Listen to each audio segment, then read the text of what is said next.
Seeking revenge. This is a story drawn from Romans 12:19. Do not take revenge, my dear friends, but leave room for God's wrath. For it is written, "It is mine to avenge. I will repay," says the Lord. Jacob clenched his fists as he stared at the bakery across the street. The warm scent of freshly baked bread filled the air, but all he could taste was bitterness. That bakery should have been his. 6 months ago, Jacob had shared his secret bread recipe with his best friend Daniel, trusting him like a brother. But Daniel had betrayed him, opening his own bakery just down the street using Jacob's exact recipe. Customers flocked to Daniel's shop, leaving Jacob's struggling business in the dust. The betrayal burned inside Jacob, and every night he plotted revenge.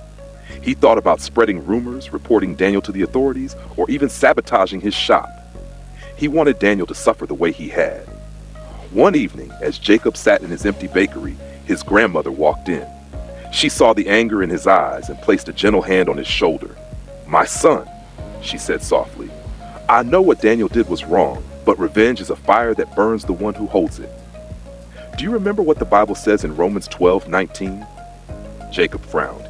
He hadn't thought about scripture in days. She continued, "God says, do not take revenge, but leave room for his wrath.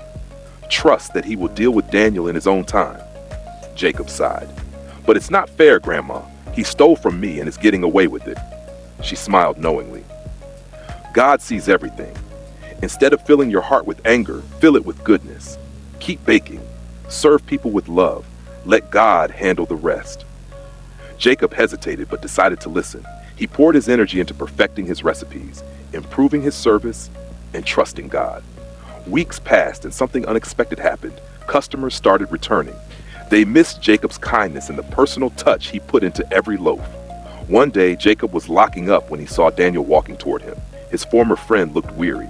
"Jacob," Daniel said, voice low, "I came to apologize. My shop is failing.